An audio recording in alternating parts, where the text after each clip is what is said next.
Good morning students. हम अपना fourth chapter कर रहे थे स्टैटिस्टिक्स का।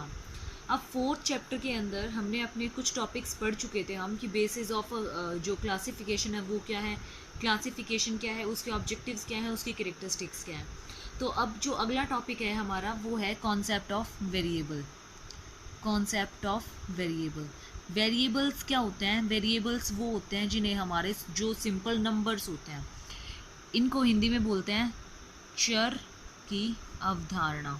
इस टॉपिक का नाम हिंदी में है चर की अवधारणा। बेसिकली मैं फिर से बता देती हूँ कि आपके जो वेरिएबल्स हैं वो होते क्या हैं। आपके वेरिएबल्स क्या होते हैं? जो एक सिंपल नंबर की फॉर्म में होते हैं वो आपके वेरिएबल्स होते हैं। सपोज करो हैं जैसे 5, 10, 15, 100 कुछ भी कहीं तक भी अगर आपका एक प्रॉपर पर्टिकुलर नंबर है तो वो आपका क्या होगा? एक वेरिएबल होगा। इसके अंदर अगर आप ये लिखते हो कि ए बी या फिर अल्फ़ाबेटिकल फॉर्म में कुछ लिखते हो तो वो आपका न्यूमेरिक में नहीं आएगा, वेरिएबल के अंदर नहीं आएगा। इसमें कौन सी चीज़ें आएंगी? इसमें सिर्फ कौन सी चीज़ें आएंगी? इसके अंदर सिर्फ नंबर फॉर्म में चीज़ें आएंगी। Variable included only number form data. इसके अंदर जो भी हमारा नंबर फॉर्म का डाटा होगा वही सारा आएगा। अब उसके बाद हमारे वेरिएबल्स होते कितने टाइप के हैं? वेरिएबल्स के टाइप 2 टाइप के होते हैं। फर्स्ट आता है हमारे पास वेरिएबल्स के टाइप्स। फर्स्ट आता है हमारे पास discrete variable. Discrete variable Hindi में डिस्क्रीट को क्या बोलते हैं? खंडित वेरिएबल, खंडित चर बोलते हैं। और दूसरा आता है हमारे पास कॉन्टिन्यूअस वेरिएबल। कॉन्टिन्यूअस को हिंदी में क्या बोलते हैं? Continuous variables. कॉन्टिन्यूअस को हिंदी में क्या बोलते हैं हमारे पास? कॉन्टिन्यूअस का मतलब होता है जो लगातार चलते रहे। तो जब ये खंडित हो गया तो वो क्या होगा? अखंडित, जो टूट ना सके, अखंडित चर जो लगातार चलता रहे। अब डिस्क्रीट वेरिएबल क्या होता है? खंडित चर, जिसको तोड़ा जा सके। अगर आपके पास कोई भी नंबर प्रॉपर फुल नंबर है तो आप उसको तोड़ सकते हो, लेकिन अगर आपके पास कोई भी नंबर हाफ में है या बाय में है, बाय में मतलब बटे में है, इस टाइप का कोई नंबर है या फिर पॉइंट में कोई नंबर है तो वो आपका डिस्क्रीट नंबर के अंदर नहीं आएगा, डिस्क्रीट वेरिएबल के अंदर नहीं आएगा। डिस्क्रीट वेरिएबल के अंदर आपका फुल नंबर आएगा। एग्जाम्पल ले लो जैसे 1, 2, 5, 10, 15, 20। आपका कहीं तक भी कोई भी नंबर हो, फुल नंबर होगा तो वो आपके सारे कहाँ आएंगे? आपके डिस्क्रीट के अंदर आएंगे। मैं फिर से बता देती हूँ, हमारे खंडित चर वे चर हैं जिनके मूल्य एक पूर्णांकों के रूप में बढ़ जाते हैं, मतलब जिनको हम फ्रैक्शन में नहीं पढ़ते, एक निश्चित एग्जैक्ट मात्रा में होते हैं, जो उन्हें क्या कहा जाता है? खंडित चर कहा जाता है। दूसरा आता है हमारा कॉन्टिन्यूअस वेरिएबल। कॉन्टिन्यूअस वेरिएबल हमारा क्या होता है? जो लगातार चलते रहते हैं। लगातार चलते रहते हैं मतलब जो खंडित नहीं होते हैं, मतलब इससे बिल्कुल अपोजिट। इसमें हमने एक फुल नंबर लिया था ना, इसमें हम फुल नंबर ना लेके कैसे नंबर ले सकते हैं? बाय में ले सकते हैं, पॉइंट्स में ले सकते हैं कुछ, मतलब आपके जैसे आपने कॉन्टिन्यूअस सीरीज पढ़ी होगी 15 to 20, 20 to 25, 25 to 30, इस टाइप से हम इसके अंदर नंबर ले सकते हैं। जैसे 5 1 हाइट हो गई, 5 2 हाइट हो गई, 5 3 हाइट हो गई, तो वो हमारे सारे कहाँ आएंगे? वो हमारे सारे आपके कॉन्टिन्यूअस वेरिएबल के अंदर आएंगे।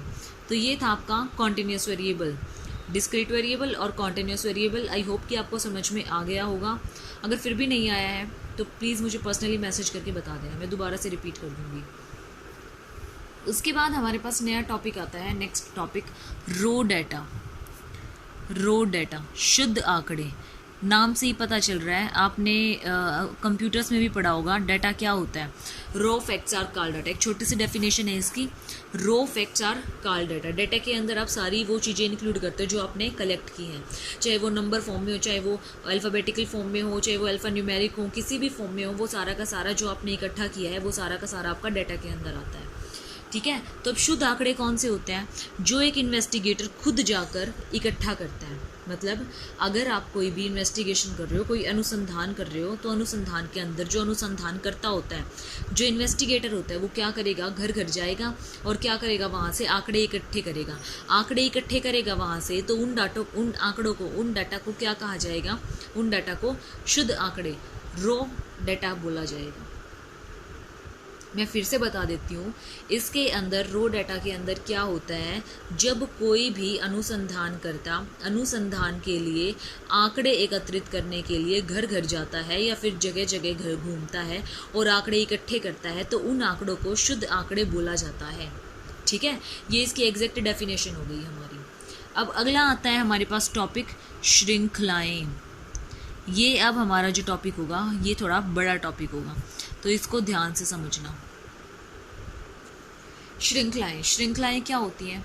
श्रृंखलाएं वे होती हैं जिनको हम जो भी हम डाटा कलेक्ट करते हैं उस डाटा को किसी पर्टिकुलर ऑर्डर में या फिर किसी पर्टिकुलर विशेषता के आधार पर उन्हें प्रस्तुत किया जाता है या फिर बांटा जाता है, उसे हम श्रृंखला कहते हैं। मैं फिर से बता देती हूँ, श्रृंखलाएं क्या होती हैं? श्रृंखलाएं वो होती हैं जिनको उनकी विशेषताओं के आधार पर या फिर किसी पर्टिकुलर क्रम के आधार पर बांटा जाता है। इसके अंदर आंकड़ों को, जो हमने डाटा कलेक्ट किया है उस डाटा को किसी क्रम में या फिर उनकी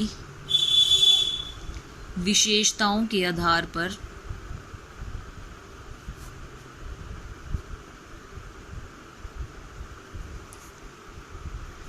बांटा जाता है। वो हमारी क्या कहलाती हैं? श्रृंखलाएं कहलाती हैं। अब आपकी जो श्रृंखलाएं हैं, अगला टॉपिक आता है इसमें, जो श्रृंखलाएं हैं वो कितने टाइप की होती हैं? आपकी जो श्रृंखलाएं हैं वो 2 टाइप्स की होती हैं।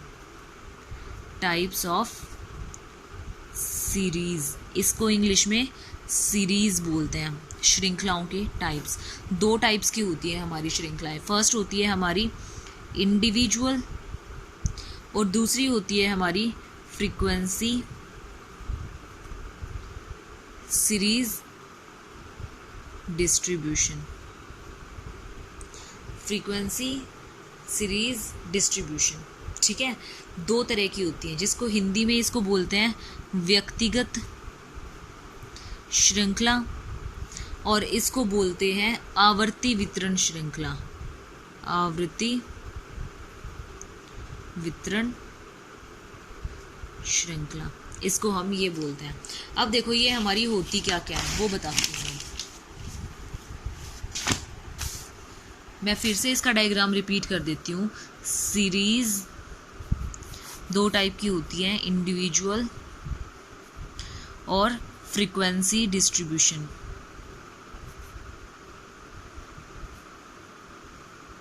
आपकी इंडिविजुअल जो होती है ना वो इंडिविजुअल ही रहती है, वो फर्दर पार्ट्स में डिवाइड नहीं होती। लेकिन आपकी जो फ्रीक्वेंसी डिस्ट्रीब्यूशन है वो आपकी फर्दर 2 पार्ट्स में डिवाइड होती है। एक आती है हमारी डिस्क्रीट सीरीज, वही खंडित श्रृंखला, वहाँ पे हमने खंडित चर पढ़े थे, यहाँ पे हम खंडित श्रृंखला पढ़ेंगे। और दूसरा आता है हमारा फ्रीक्वेंसी डिस्ट्रीब्यूशन। फ्रीक्वेंसी डिस्ट्रीब्यूशन या फिर इसका दूसरा नाम है क्लास इंटरवल। आपने पढ़ा होगा 10th क्लास में भी, क्लास इंटरवल सीरीज, ये इसका दूसरा नाम है। तो ये सीरीज़ का ये पूरा डायग्राम है। अगर आपको नोट डाउन करना है तो आप नोट डाउन भी कर सकते हो। ये आपकी सीरीज़ का पूरा डायग्राम है। फर्स्ट आता है आपको सीरीज़, फिर सीरीज़ आपकी 2 भागों में बटी है, इंडिविजुअल सीरीज़ और आपकी फ्रीक्वेंसी डिस्ट्रीब्यूशन। फिर आपकी फ्रीक्वेंसी सीरीज़ जो है वो फिर दोबारा से frequency series distribution. Frequency series जो है वो फिर से बटी है 2 भागों में, डिस्क्रीट में और आपकी फ्रीक्वेंसी डिस्ट्रीब्यूशन में। अब मैं 1 बाय 1 करके सबको समझाती जाऊंगी, ध्यान से देखना। फर्स्ट आती है हमारी individual series. Individual series, individual series नाम से ही पता चल रहा है। इंडिविजुअल का मतलब क्या होता है, इसके अंदर आपको सिर्फ इकाइयों का अलग अलग माप प्रकट किया जाता है। इकाइयों का अलग अलग माप प्रकट किया जाता है मतलब एक जो चीज़ है उसको बार बार लिखा जाता है कि आप अकॉर्डिंग टू सीरियल नंबर लिखें, सीरियल नंबर के अकॉर्डिंग लिख रहे हैं या फिर असेंडिंग ऑर्डर में लिख रहे हैं या फिर डिसेंडिंग ऑर्डर में लिख रहे हैं। इसका मतलब क्या है, आपकी एक ही लाइन में आएगी ना वो सारी चीज़ें। क्या है इसका मतलब कि व्यक्तिगत श्रृंखला वो श्रृंखलाएँ होती हैं जिसमें सिर्फ श्रृंखला को दो प्रकार से प्रस्तुत किया जा सकता है। दो प्रकार से प्रस्तुत कैसे किया जा सकता है, या तो उसके सीरियल नंबर के अकॉर्डिंग या फिर उसके असेंडिंग और डिसेंडिंग डाटा के अकॉर्डिंग। असेंडिंग और descending order of data, data के डिसेंडिंग और असेंडिंग ऑर्डर के, या फिर आपके क्रम में सीरियल वाइज में। दो टाइप से दिखा सकते हैं हम इसको। इंडिविजुअल सीरीज़ होती क्या है हमारी, इंडिविजुअल सीरीज़ हमारी एक लाइन में जो सीरीज़ दे रखी होती है वो होती है। जैसे हो गई आपकी x 1 2 3 5 8 9, ये जो सीरीज़ है आपकी, ये है आपकी इंडिविजुअल सीरीज़। अब आपकी इंडिविजुअल सीरीज़ भी जो है वो दो भागों में बटी है। पहला भाग है आपका क्रमानुसार बटी है अकॉर्डिंग टू सीरियल नंबर, और दूसरी है आपकी असेंडिंग और डिसेंडिंग, अवरोही और आरोही क्रम। आपको पता होगा इनका तो, असेंडिंग एंड डिसेंडिंग ऑर्डर। अब देखो इसके अंदर क्या होते हैं कि हम जितने भी नंबर लेंगे वो एक ऑर्डर में होंगे, मतलब 1 2 3 4 5 6 7 8 9, और इसके अंदर क्या होंगे, असेंडिंग या डिसेंडिंग में होंगे 1 2 3 4 5, या तो इस टाइप से होंगे या होंगे 5 4 3 2 1। ठीक है, ये है आपका असेंडिंग ऑर्डर और ये है आपका डिसेंडिंग ऑर्डर। आई बात समझ में, असेंडिंग ऑर्डर और डिसेंडिंग ऑर्डर। आपकी जो इंडिविजुअल सीरीज़ है वो कितने पार्ट्स में डिवाइड है, दो पार्ट्स में डिवाइड है। या तो हम इनको सीरियल नंबर के अकॉर्डिंग डिफाइन कर सकते हैं या फिर हम इनको असेंडिंग और डिसेंडिंग के अकॉर्डिंग डिफाइन कर सकते हैं। तो आ गया ये समझ में, आई होप कि आ गया होगा। बहुत ईजी था आज का लेक्चर। तो आज हम सिर्फ अपनी इंडिविजुअल सीरीज़ के बारे में डिस्कस कर रहे थे। कल हम अपनी फ्रीक्वेंसी सीरीज़ के बारे में डिस्कस करेंगे, क्योंकि वो जो है वो थोड़ी बड़ा है, इसलिए कभी फिर सारा माइंड से निकल जाए, इसीलिए सिर्फ इतना ही करवा दूँ आज। बाकी अगर इतने में भी कोई प्रॉब्लम है तो मुझे बता देना। Okay, thank you students.